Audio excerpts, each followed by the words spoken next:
नमस्कार दोस्तों, education with Kailash में आपका स्वागत है। दोस्तों, मेरा नाम है कैलाश और हम पढ़ रहे हैं यूपी टेट 2013 के सॉल्व पेपर जो 27 जून 2013 को हुआ था। उसका ये सॉल्व पेपर है हिंदी का। तो चलिए करते हैं पेपर की शुरुआत। इससे पहले आपने हमारे चैनल पर जो पर्यावरण की वीडियो हैं वो नहीं देखी हैं तो उसको जाकर देख लीजिए और चैनल को सब्सक्राइब कर लें, जिससे कि आगे जो भी हिंदी की वीडियो इस पर डले आप उसे देख लें। तो चलिए करते हैं वीडियो की शुरुआत। और साथियों, चैनल नया है तो इसको सबसे ज़्यादा सपोर्ट करें और लाइक करें। तो चलिए करते हैं इस 2013 के पेपर की शुरुआत हिंदी का। पहला क्वेश्चन है हमारा,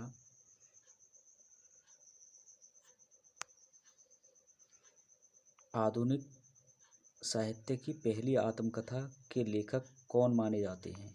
option A Babu Shyam Sundar Das, option B Devendra Satyarthi, option C Harivansh Rai Bachchan, option D Jaishankar Prasad. तो इसका सही ऑप्शन है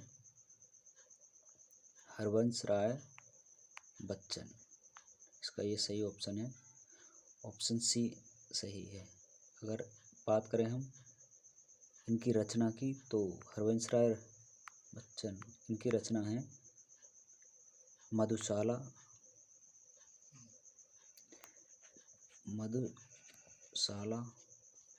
ठीक है, और मधुबाला और मधुकलश।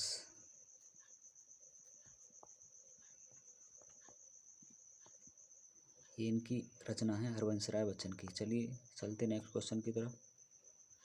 सेकंड नंबर, कार्य के आरंभ में ही विघ्न पड़ना किस मुहावरे का अर्थ है? तो बताइए, कार्य के आरंभ में ही विघ्न पड़ना किस मुहावरे का अर्थ है?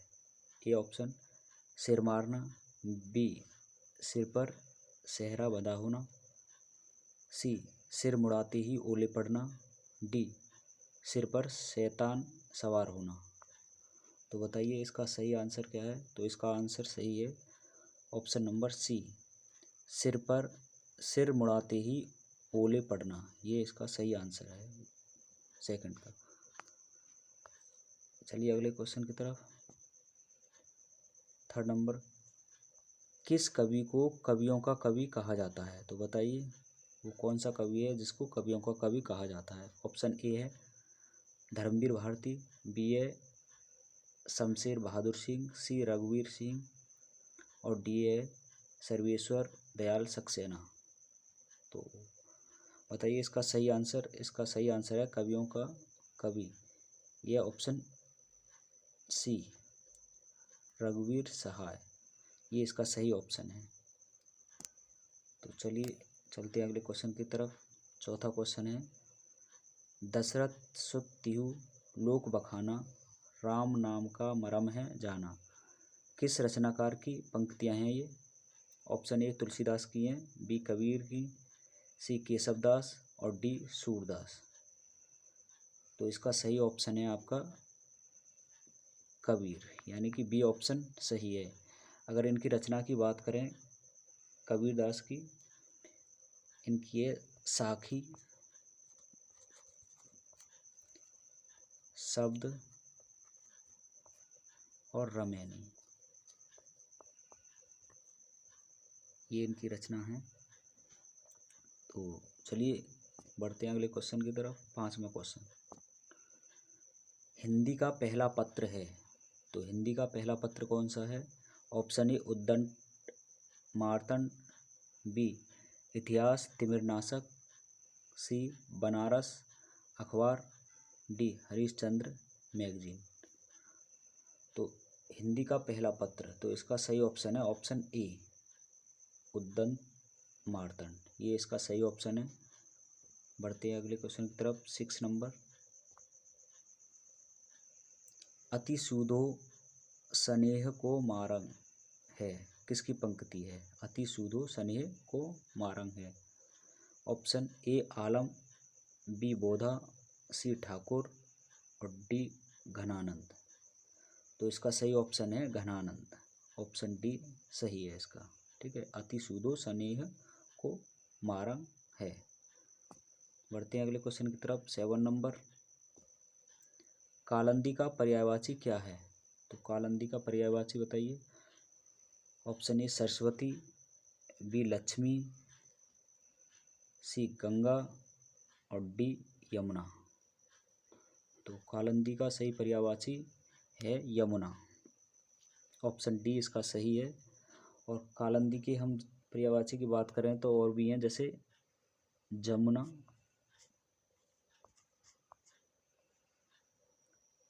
और है कृष्णा,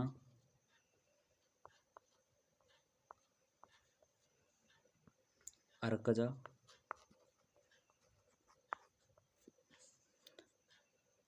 भानुजा। ये कालिंदी के पर्यायवाची हैं। तो बढ़ते हैं अगले क्वेश्चन की तरफ। 8 नंबर, प्रेम सागर किसकी रचना है?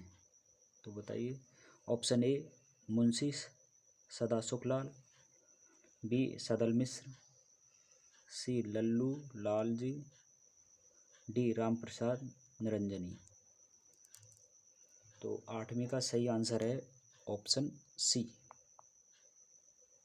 लल्लू लाल जी। ये इसका सही आंसर है। अगर इनकी हम और भी रचना की बात करें तो ये है जैसे शकुंतला,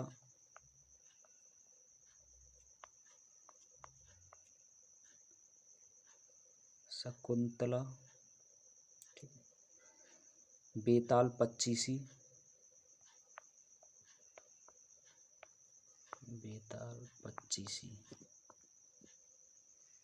और है माधवा नल, ये इनकी रचना है लल्लू लाल जी की। ठीक है, बढ़ते हैं अगले क्वेश्चन की तरफ। 9 नंबर, व्युत्पत्ति के आधार पर संज्ञा के कितने भेद हैं? तो व्युत्पत्ति के आधार पर संज्ञा के भेद बताने हैं आपको। ऑप्शन ए 3, बी 4, सी 5 और डी 6। तो इसका सही ऑप्शन है 5। व्युत्पत्ति के आधार पर संज्ञा के 5 भेद हैं। अगर बात करें कौन कौन सी, एक तो होगी व्यक्तिवाचक संज्ञा, दूसरी जातिवाचक, तीसरी भाववाचक और चौथी द्रव्यवाचक, और नेक्स्ट है समूहवाचक। ये 5 भेद हैं संज्ञा के। ठीक है, बढ़ते हैं अगले क्वेश्चन की तरफ। 10 नंबर, हिंदी के शब्दों का लिंग निर्धारण किसके आधार पर होता है? ऑप्शन ए प्रत्यय के आधार पर, संज्ञा के आधार पर, सी क्रिया के आधार पर और डी सर्वनाम के आधार पर। तो बताइए हिंदी के शब्दों का लिंग निर्धारण किसके आधार पर होता है? तो ये होता है क्रिया के आधार पर। ऑप्शन सी इसका सही है 10 का, क्रिया के आधार पर। बढ़ते हैं अगले क्वेश्चन की तरफ।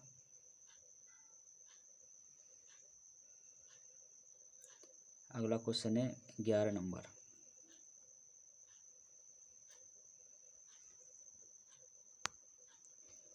कारक के कितने भेद होते हैं? ऑप्शन ए 7, बी 8, 9 और 10। तो कारक के भेद होते हैं आपके 8। अगर हम बात करें कौन कौन सी, तो ये होते हैं कर्म, पहला होता है कर्ता,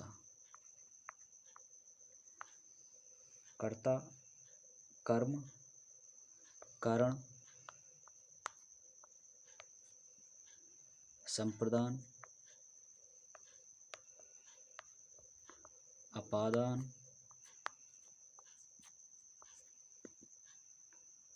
और इसके बाद है संबंध,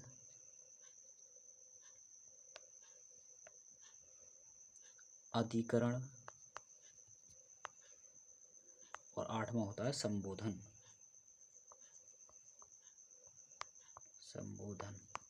तो बढ़ते हैं अगले क्वेश्चन की तरफ। इसका ऑप्शन ये सही है। नेक्स्ट क्वेश्चन है 12वां। घ का उच्चारण स्थान कौन सा है? तो बताइए घ का उच्चारण स्थान। ए है मूर्धा, बी कंठ, सी तालु और डी दंत। तो इसका सही ऑप्शन है कंठ, यानी कि जो इसके अंतर्गत आते हैं क, ख, ग, घ, अड़, ये कंठ के अंतर्गत आते हैं। ठीक है, बढ़ते हैं अगले क्वेश्चन की तरफ। 13 नंबर। चिंतामणि किसका निबंध संग्रह है? ए बाल मुकुंद गुप्त का, बी हजारी प्रसाद द्विवेदी, सी रामचंद्र शुक्ल और डी श्याम सुंदर दास। तो इसका सही ऑप्शन है रामचंद्र शुक्ल, यानी कि सी ऑप्शन सही है। चिंतामणि ये निबंध संग्रह है रामचंद्र शुक्ल का। ठीक है, बढ़ते अगले क्वेश्चन की तरफ। 14वां। काशी नागरी परिचारणी सभा की स्थापना किस वर्ष हुई? तो ये पहला ही ऑप्शन सही है। 1893 में काशी नागरी परिचारणी सभा की स्थापना हुई और ये आपका 16 जुलाई में हुई थी, 16 जुलाई। ठीक है, और किसने की थी? श्याम सुंदर दास ने ये की थी, श्याम सुंदर दास। ठीक है, और कहाँ हुई थी ये? वाराणसी में। बढ़ते हैं अगले क्वेश्चन की तरफ। 15 नंबर।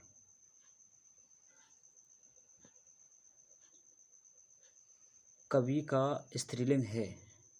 तो बताइए कवि का स्त्रीलिंग। कवियत्री, कवित्री, कवित्री, कवियत्री। तो इसका सही ऑप्शन है ऑप्शन सी, कवियत्री। ये कवि का स्त्रीलिंग है। बढ़ते हैं अगले क्वेश्चन की तरफ। 16 नंबर। तैरणी का पर्यायवाची शब्द है, क्या है? सूर्य, ऑप्शन ए, बी नाम, सी युवती, डी नदी। तो इसका सही ऑप्शन है सूर्य, यानी तैरणी का पर्यायवाची है ये। ठीक है, अगर और बात करें तो और भी हैं, जैसे दिनकर, दिवाकर, प्रभाकर,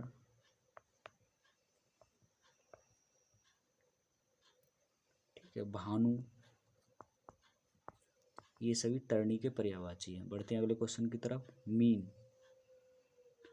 17 नंबर। मीन का पर्यायवाची शब्द है, कौन सा है? तो ऑप्शन ए है सिखी, बी सापक, सी विभावरी और डी मत्स्य।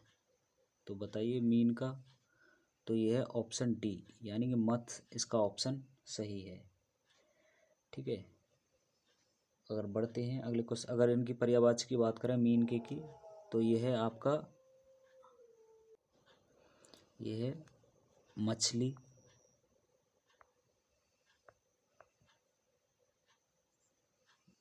मछली, मत्स्य, मत्स्य आपका है ही, झक, झस और सफरी, इसके पर्यायवाची है मीन के। बढ़ते हैं अगले क्वेश्चन की तरफ। 18 नंबर। दिए हुए शब्दों में भिन्न अर्थ वाला शब्द है, तो कौन सा? Option A Atmaja, B Nandini, सी भार्या, डी कन्या। तो इसका सही ऑप्शन है 18 का सी, भार्या। ठीक है, ये भिन्न शब्द है सभी से। तो 19 नंबर है, अनुपम का पर्यायवाची शब्द है, क्या है? ऑप्शन ए स्वर्गीय, बी लौकिक, सी पार्थिव डी अद्वितीय। तो इसका सही ऑप्शन है अद्वितीय, यानी कि डी ऑप्शन सही है अनुपम का। अनुपम के और भी पर्यायवाची हैं जिनके नाम हैं जैसे अनोखा, अनोखा हो गया, और है अतुल, निरुपम,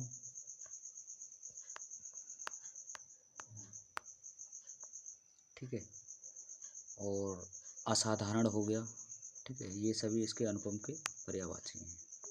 20 नंबर है कान का कच्चा होने का अर्थ है।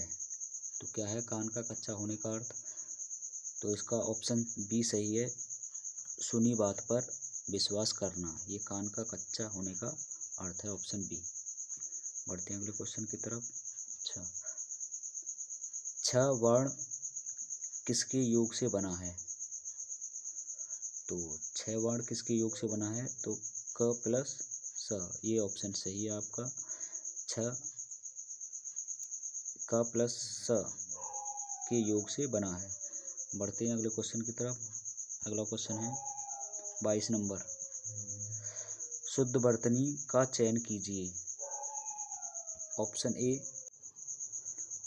है अस्पृश्यता। अगर हम इसकी बात करें शुद्ध वर्तनी, अस्पृश्यता, नेक्स्ट है 3rd नंबर अस्पृश्यता। तो इसका ऑप्शन यही सही है, सी अस्पृश्यता, ये शुद्ध वर्तनी है, ठीक है। बढ़ते हैं अगले क्वेश्चन की तरफ। 23 नंबर, पवन का संधि विच्छेद है। तो पवन का संधि विच्छेद प प्लस अवन, प प्लस वन, प प्लस अन, पौ प्लस अन। तो ये पो प्लस अन, ये ऑप्शन सही है इसका, पवन का संधि विच्छेद, ठीक है। बढ़ते हैं अगले क्वेश्चन की तरफ। 24 नंबर, तो 24 नंबर है आपका, ये है पुनर्जन्म का संधि विच्छेद है। तो पुनर्जन्म का संधि पुनर् प्लस जन्म, बी पूह प्लस नर्जन, पुनः प्लस जन्म, पुनर् प्लस आजन्म। तो बताइए 24 का सही ऑप्शन है पुनः प्लस जन्म, और ये विसर्ग संधि का उदाहरण है, विसर्ग, ठीक है। बढ़ते हैं अगले क्वेश्चन की तरफ। 25 नंबर, इत्यादि शब्द में कौन सी संधि है? तो इत्यादि शब्द में संधि ऑप्शन ए यड़ संधि, बी वृद्धि संधि, सी गुण संधि, डी दीर्घ संधि। तो इसका सही ऑप्शन है यड़ संधि, यानी कि ए ऑप्शन सही है 25 का, ठीक है। अगर इसकी विच्छेद की बात करें तो ये बनेगा इति प्लस आदि, इत्यादि का, ठीक है। नेक्स्ट क्वेश्चन है 26 नंबर, नाक रगड़ना का क्या अर्थ है? तो इसका अर्थ है दीनता पूर्वक प्रार्थना करना, ठीक है। नाक में चोट लगना नहीं है, इज्जत देना, चापलूसी करना, ठीक है। अब है 27 नंबर, 27 नंबर है उन्मूलन का विलोम क्या है? उत्थान, उत्कर्ष, अवनति, रोपण। तो इसका सही ऑप्शन है उन्मूलन का ऑप्शन सी, ये ऑप्शन सही है। उत्थान का पतन होता है, उत्कर्ष का अपकर्ष होता है, अवनति का उन्नति होता है, ठीक है। तो ये ऑप्शन सही है सी। बढ़ते हैं अगले क्वेश्चन की तरफ। तो 28 नंबर है हमारा, महावीर प्रसाद द्विवेदी ने आदिकाल को क्या संज्ञा दी है? तो ऑप्शन ए चारणकाल की, बी आदिकाल की, सी वीरकाल की, और डी बीजपन काल की। तो इसका सही अर्थ है 28 का डी, बीजपन काल की संज्ञा दी है महावीर प्रसाद द्विवेदी ने, ठीक है। ऑप्शन डी इसका सही है। नेक्स्ट है 29 नंबर, कपटी मित्र के लिए सही मुहावरा है। तो ऑप्शन ए है दांत काटी रोटी, बी आस्तीन का सांप, सी अकल की दुम, डी आवनुस की कुंदा। तो इसका सही ऑप्शन है बी आस्तीन का सांप। बढ़ते हैं अगले क्वेश्चन की। 30 नंबर, इंद्रियों को जीतने वाले के लिए एक शब्द है, तो क्या है? ये है ऑप्शन डी सही है, जितेंद्रिय कहा जाता है इंद्रियों को जीतने वाले के लिए। तो दोस्तों ये आपका 2013 का हिंदी का पेपर समाप्त हुआ। अब तक के लिए धन्यवाद। चलते हैं, अब जो नेक्स्ट आएगा वो आपका 2014 का आएगा। ठीक है, इस देखने के लिए हमारे चैनल को सब्सक्राइब कर लें सभी। तो आज अब तक के लिए धन्यवाद।